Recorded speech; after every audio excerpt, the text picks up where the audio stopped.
ஜெய் வாராகி.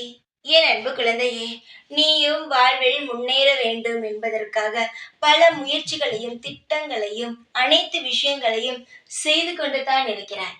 ஆனால் ஏதோ ஒன்று உன்னை கலங்க வைத்துக் கொண்டே இருக்கிறது என்று கவலைப்படுகிறாய். தங்கமே, நான் ஒன்று சொல்கிறேன். கலங்குவதை மட்டுமே மனதில் நீ வைத்துக் கொள்ளாதே. கலக்கம் என்பது வாழ்வில் தேவையில்லாத ஒரு விஷயம். அதை எப்பொழுதுமே நாம் தோற்றுவிட்டோம் தோற்றுவிட்டோம் என்று நினைத்து நினைத்து அழும் பொழுது எதுவுமே மாறாது. எல்லாம் அப்படியே தான் இருக்கும். நீ கலங்காமல் அது ஒரு பக்கம் வைத்துவிட்டு உன்னுடைய முயற்சிகளை நீ செய்து கொண்டே இருக்கும் பட்சத்தில் அனைத்துமே உனக்கு நலமாக மாறும். காலம் எப்பொழுதும் நல்லவனுக்கு துணை இருக்கும்.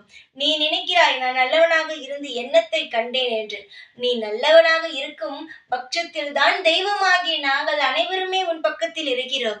நீ கெட்டவனாக மற்றவனை துன்புறுத்தும் நபராக நீ இருந்தால் நிச்சயமாக நாங்கள் யாருமே உன் பக்கத்தில் இருக்க மாட்டோம். உனக்கு தேவையானது கிடைத்திருக்கும். ஆனால் தெய்வத்துடைய அனுகிரகமும் தெய்வத்துடைய பார்வையும் உன் மீது இருந்திருக்காது. புரிகிறதா? ஒன்றே ஒன்று சொல்கிறேன். பொருள், பணம் இது அனைத்தையுமே பெற்றுவிடலாம். ஆனால் தெய்வத்துடைய பார்வையை பெறுவதுதான் மிகப்பெரிய விஷயம். நீ தெய்வத்துடைய பார்வையில் இருக்கிறாய். இப்பொழுது இல்லாவிட்டாலும் நாளை உன் வாழ்க்கை மாறும். அதனால் எதை பற்றியும் யோசிக்காமல் நிதானமாக இருந்தால் அனைத்தும் உனக்கு நல்லது நடக்கும். காலங்கள் எப்பொழுதும் கெட்டவர் பக்கமும் இருக்காது, நல்லவன் பக்கம் வரும். அப்பொழுது அனைவரும் உதாரணம் படும்படி உன் வாழ்வில் அனைத்தும் சுபிக்ஷமாக நல்ல விஷயங்களே நடக்கும். கவலை வேண்டாம் தங்கமே.